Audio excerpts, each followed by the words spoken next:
All right, so let's finish up this discussion on economic moats. And probably, I think, the most interesting one of this is this economic moat whose source is the platform effect. And this has really been driving markets.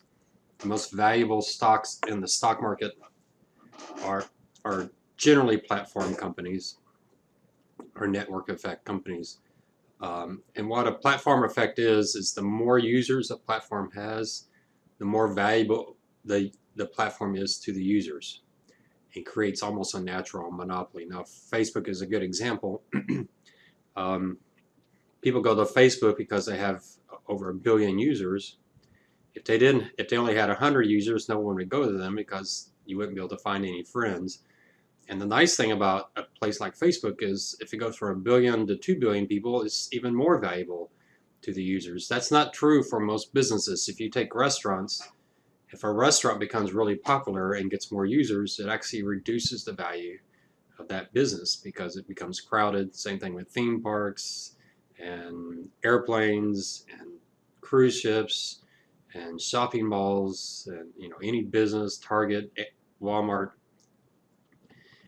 anything where just more people actually reduces the experience for other users. But the platform effect or the network effect is more users actually increases the value. So eBay is an online, essentially garage sale.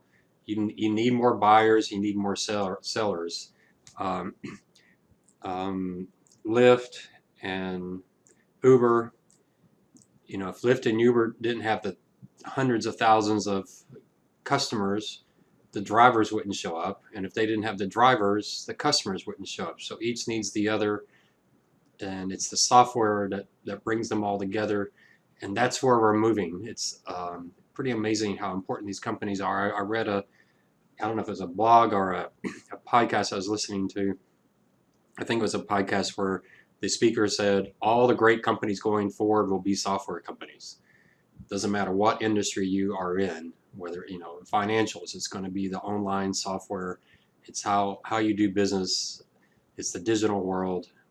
It's 5G. It's your cell phone. It's software, and these are companies that maximize on software.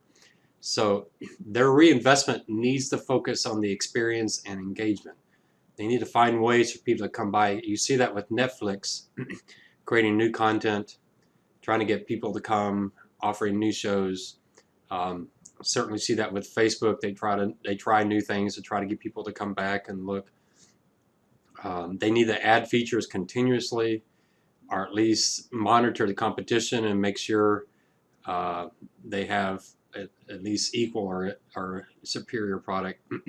And what a lot of these firms have been doing recently is if there's any risk of disruption or new competition, they just buy the competition, which is, to me, a sad thing going forward. I'd love to see up-and-coming companies actually take Apple or Google or Amazon out of business and they come up with a better product. But instead, we're not seeing that. Instead, we're just seeing competition being purchased. So we'll come back to this platform effect. Another source of economic moats is just like with Porter's five forces, and that's economies of scale. Economies of scale is one of the biggest barriers to entry of new firms. We talked about utilities earlier. Utilities have economies of scale that become natural monopolies, and they've made significant investment in capital. Gives them a strong advantage. What's changing today is economies of scale has been taken beyond just capital. It's not just property and equipment. It also includes a scope advantage. It's building a detailed knowledge of a market or some experience after years of experience, and that experience, it keeps it from competition. As long as you can keep your employees from going to another firm and sharing all your ideas. So NVIDIA is that type of company. NVIDIA has enormous amounts of advantage when it comes to artificial intelligence. Now, China is certainly threatening that, and China has some advantages in some of their firms. And just in a way, data is able to be used in China that can't be used in other countries because of privacy concerns. So NVIDIA is probably under threat from China, but definitely is a firm that has a knowledge base that is not replicated in many places, at least in the US. So economies of scale firms, they need to focus on maintaining and building on their manufacturing intellectual investments. And they need to avoid obsolescence over time. So there's leading concern about these last two, the economies of scale related to scope and the platform network effect, and that these leading technology firms are becoming too large. You've heard of FANG. I add a few extra firms. Usually FANG is Facebook, Amazon, Netflix, and Google. I add Apple in there. I add NVIDIA in there. There's probably a few other firms. At the time I wrote this is a few years old, so I'm not sure. The max maybe be more, but $3.6 trillion in those 6 firms. And that would have been the 5th largest economy in the world if they were a nation.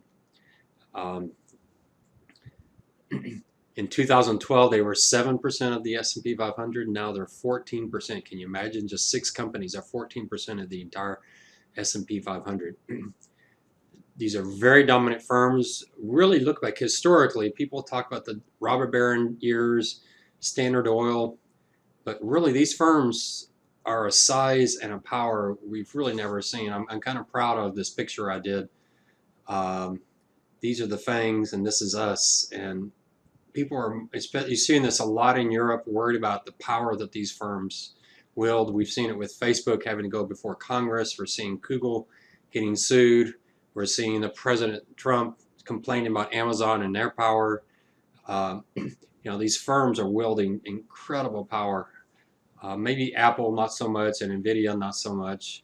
Netflix now, I think it's wonderful. We're seeing Netflix with Disney and Apple TV and Amazon TV and these other, Google even with YouTube, giving Netflix some competition, but still these firms, boy, they're incredibly powerful and they have enormous platforms of users. It's just amazing the size of the customer base of these companies. These firms, their biggest risk, I've heard some podcasts where they really think these firms cannot be as successful as people think they can, because the one thing governments really dislike is powerful companies.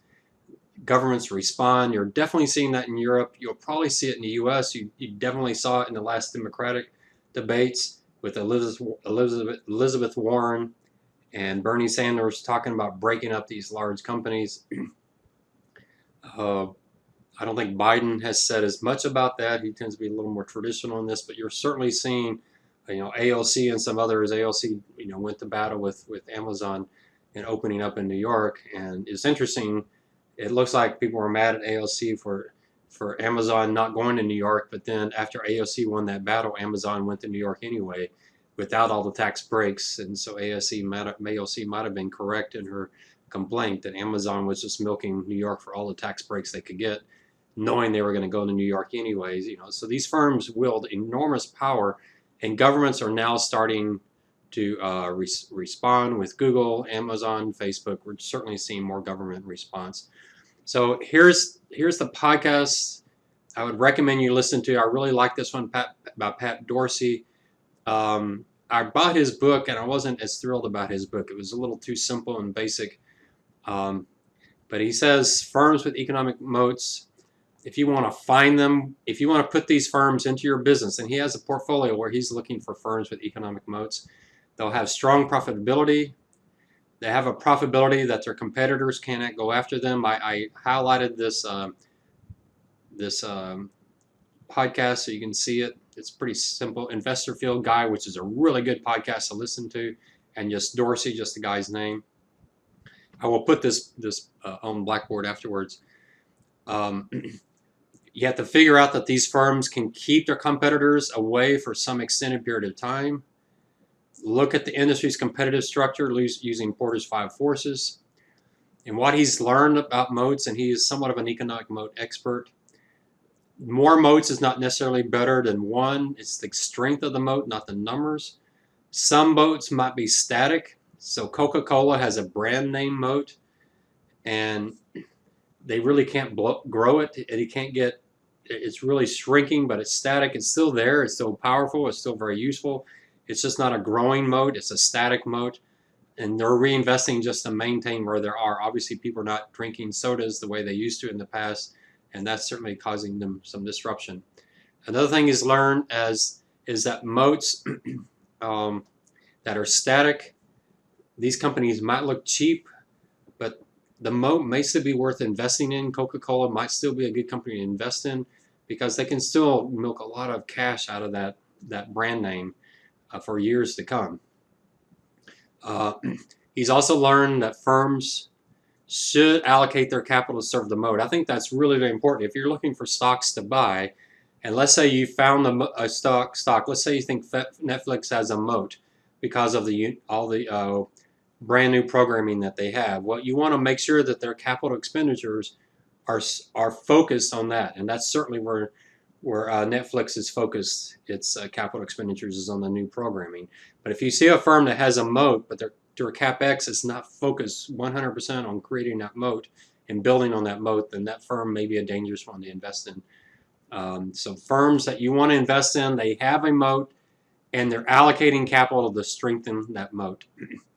And then finally, moats tend to be clustered in few industries. You talk about payment processors, there's no question Visa and MasterCard have massive moats that give them tremendous advantage. It's a platform moat. MasterCard is accepted in so many places. That's the reason why people get MasterCards, and it's the reason why businesses sign up for MasterCard. Business-to-business software developers, that's the Oracle advantage. It's the switching cost advantage. Investment market exchanges, the Chicago Board of Option Exchange, those type of places, they have moats. They give them huge advantages. There's another podcast I listened to from Conrad Leonard, really quick with him. He talked about legacy moats, reinvestment moats, and capacity light and compounding moats. Legacy moats are those old traditional brand name type of moats that are not as good of investments because these firms really don't have good reinvestment opportunities. They're simply just taking what they can get from a moat they've had in the past, but they can't really expand it. Reinvestment moats are great moats, but they require enormous amount of reinvestment. That's where I think Netflix is right now. Netflix might have a good economic moats, but boy, they have to pour a lot of money into the firm to maintain it. So his favorite moat were the capital light compounders. These are the network effect type of moats. You look at Facebook. Yeah, Facebook has to pour money into the firm to keep the moat going, but not nearly as much as Netflix. It's pretty amazing, Facebook. If you look at the firm, it's not that heavy of a capital intensive firm. They can keep their network going with very little reinvestment. And they can shut out rivals without having to reinvest a lot. So subscription-based type of models work really, really well. They have a first mover advantage, so people sign up for them just because of the first one there, and they build a good base of users, and those users give them content. That's the wonderful thing from Facebook. Facebook users and YouTube the same way. Their users provide their content, and so they don't have to reinvest that much. I asked the question, I did this presentation at USAA, asked the question, does USAA have a moat? And I think their ownership structure, being reciprocal, gives them a huge moat. It gives them a huge tax advantage as well. They do have a brand identity.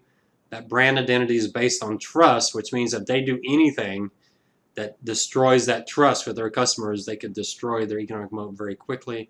They don't have a switching cost moat. It's very easy to switch between providers for financial services. They really don't have any platform or network. They do have a deep knowledge economy of scale moat because they've been working with the military so long, and their theory of, their motto, we know what it means to serve. I know their CEO fairly well. I worked with him quite a bit. If I were talking to him now, I would be making this argument with him. They need to focus on that ownership structure that gives them a huge advantage. Their brand name of trust. If they have something come up, and they've done a few things where they'll mess up, and then they'll overcorrect it. They'll send their money, the members that they mess up, they'll send them so much money that the members are actually glad that USA messed up. That's a good way to build trust. And then keeping that strong knowledge of the military. Now they're expanding out well beyond the military now, so that could kind of weaken that advantage that they have. But economic moats, I think, a great way to think about business, and definitely work this into an interview question. So what else do we have in this class? So if you look at the class notes, The last few sections we're going to somewhat skip. Just let me walk through real quickly. We just have a few minutes here. Working capital management. We talked about that on paper 1. Anything you can do that reduce accounts receivable by collecting them faster, reduce inventories by ordering as late as possible, not having overstocked shelves. On the liability side, pay your vendors as late as you can. There's not a whole lot you can do on that side. Most people focus on receivables and inventory, but you're trying to get that cash conversion cycle to be as short as possible. I'm not going to talk about cash management. You can read through the notes on that. Treasury management is a field. It is a career, but I can't cover it much in this class. We just don't have much time. But I do have a CCM, which is a chartered or certified cash manager. It is an area of finance. I think you should learn about it if you're accounting or finance. If you're marketing or in IT, probably not important. But accounting and finance, treasury management is pretty important. It's not a real complex area of finance. That's the reason I took the CCM exam. It's not a very difficult exam. I could learn a lot of stuff taking it. If you took business law and learned about the Uniform Commercial Code, learning about the automated clearinghouses, wire services, the SWIFT system, those are important things to learn about. So I would encourage finance and accounting majors, see if you can spend a year in a treasury management department. I wouldn't do more than that. I don't think it's the greatest career, long time. You might love it and get into it, but I would at least get exposure to it and get some experience. So I got some experience there. So I'm going to skip that part of the notes. This part of the world is definitely changing quite dramatically, especially this part about collecting checks. That part of the world has changed so dramatically with truncation. Again, if you take a treasury management job, you'll learn this stuff very fast. It's not complicated stuff. In 1 year in that job, you will learn it and know it very well. You can take the designation, get that on your resume. But yeah, more and more is moving to ACH, automated clearinghouses, credit card payments, bill pay, those type of things. And electronic data interchange has become a huge issue. I give you a link to an Economist article on how money getting transferred around the world is becoming a really huge, important business. Inventory management, I won't cover this. I know 3D printing is becoming a huge issue with this. Some of y'all, you will probably have a management science class which will cover this issue a whole lot better than I ever could. We just don't have time. But total order quantity and economic order quantity, if you're a management major, you'll have to learn that extremely well. If you're a management major, definitely want to study supply chain management. Michael Porter, he has the supply chains value, the value chain management, which includes the supply chain. I would definitely read his value chain books. Really important stuff. If you're a management major, if you're a finance major, you probably need to know that as well, because you're going to be making your decision about what firm to invest in based on who does that the best. All right, this next part I can't cover, inflation, interest rates, and currencies. But if you take a macroeconomic class, if you take money and banking, you'll get this information there. You can read through the notes, but you'll get that more than adequately there. There's plenty of places that you can read. One of my favorite writers on this is Lacey Hunt at Hoisington Capital. I think that's how you spell it. I would go to his site. You can just type that in there, go to their site, and he has his economic outlook. I would highly recommend you read his economic outlook before you take money in banking and before you take your macroeconomic class. He's pretty radical, but he explains things extremely well, and you'll ask some questions to your professors in those classes that will amaze them and probably shock them, will probably stump them. And don't tell me I told you to do that. So we'll have to skip that part through, but you can definitely read that. You'll definitely get that in those classes. Very important theories about interest rates and why they move the way they do.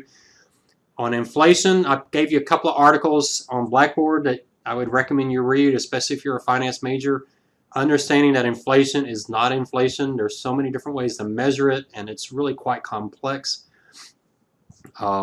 With currencies, I would definitely know your currencies, have some background on those. That's more economics than it is finance, but you can certainly read through that. There's plenty of places. I gave you some links in here. The Big Mac Index is a good way to understand inflation. And then the last part, international business. To me, international business is finance, just like we've been covering it, but you add in currencies, you add in political risk. So if you're a finance major, you probably want to get some exposure to currencies just to see if you have an aptitude for that, if it interests you. International business, I know there's an international business degree that's probably focused really heavily on currencies. So, there's a lot that you can do there. But really, and usually with this class, there's just not much time at the end to go through this. You'll get it in other classes, so don't worry, don't feel like you've missed out on something, and probably most classes don't get through this very much anyway. For business finance, what we covered really the most important stuff, which is all that dividend discounted cash flow material. But definitely read through the notes, look at some of the topics, do some Wikipedia searches. If you want to get into this more, I can certainly send you more resources. I try to give you a few resources on Blackboard that you can just print out those articles once the semester is over. You might look for that stuff before you lose access to Blackboard. If you do lose access and you want that material, just let me know and I'll send it over to you. All right, so we just have one last class, and what we're going to do in the last class is prepare for the second exam. We'll spend the entire time doing that. So this is it. This is the last material for this semester, and I hope you'll retain it. That's the key, is that you retain this. And I know someone's sitting there saying, I'm a cybersecurity major, I'm not going to retain this, and boy, I think you're making a huge mistake. You have a huge advantage as a cybersecurity major understanding what the finance people are doing, because they are going to make the decisions on what you can and cannot do as a cybersecurity major. The cost-benefit analysis that we did, if you've got to get a project approved, your boss is telling you to get this project approved, you have to go through what we just went through in this class, learn this stuff. You're going to have a 401k plan. You need to understand the basic of investing, and we just talked about that with valuing stocks and bonds. Don't dump this class after you finish with it. Trust me, it's valuable information. 20 years from now, you figure out none of it was of value to you, then come complain to me, and maybe I'll give you a reimbursement for the class. But learn this stuff, know it, don't forget it after the class is over.